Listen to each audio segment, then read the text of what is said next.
3 lives ended in an instant.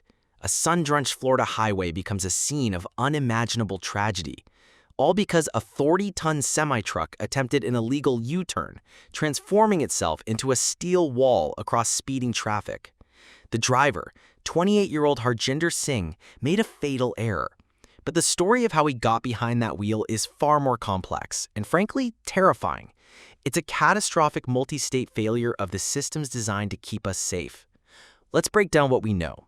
On August 12, 2025, Harjinder Singh, driving for a company called White Hawk Carriers, made that illegal turn on the Florida Turnpike. A minivan with 3 people inside had no chance. It slammed into the trailer, killing everyone on board. The cause of the crash was never in doubt. It was all captured on Singh's own dash cam.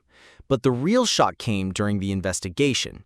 When federal agents sat down with Singh, they discovered something that should send a chill down the spine of every person who drives on our highways. He couldn't understand English. In a federally administered test, Singh answered only 2 out of 12 verbal questions correctly. When shown 4 standard highway traffic signs, he could only identify 1.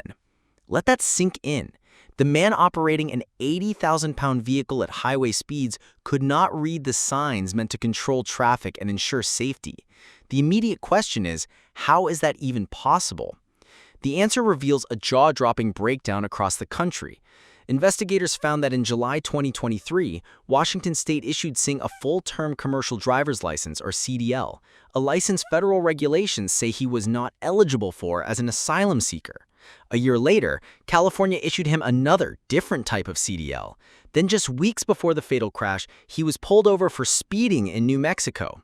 This was a golden opportunity to get him off the road.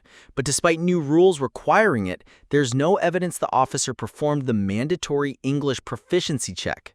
Add to that, his employer, White Hawk Carriers, had a history of safety violations and an out-of-service rate for its drivers that was more than double the national average.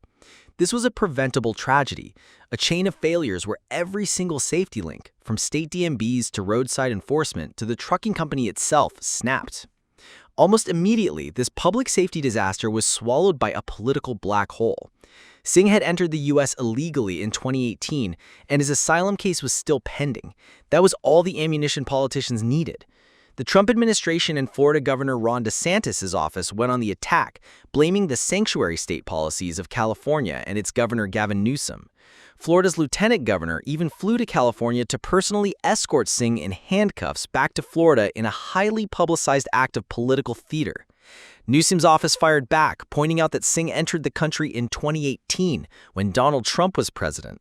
The debate devolved into a ridiculous blame game over who approved his work permit and when, completely missing the point.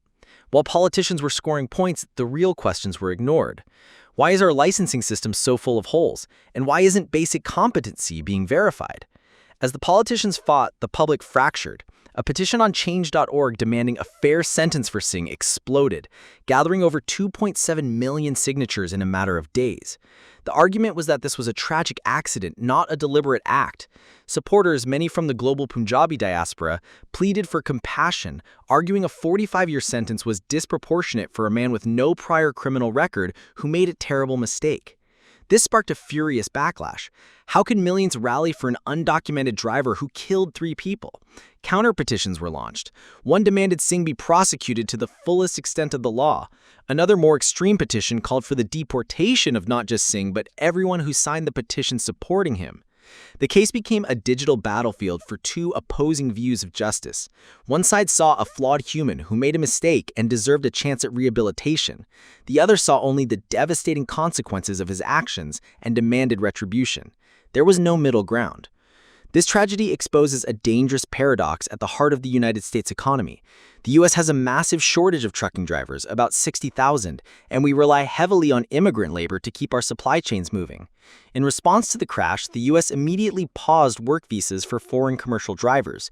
But does that solve the problem, or does it just squeeze the labor market even tighter, creating more incentive for unscrupulous companies to hire unqualified drivers and cut corners? So the question for all of us is, what now? Is this an immigration issue or a highway safety issue? And how do we fix a system so fundamentally broken that it puts us all at risk every time we get on the road?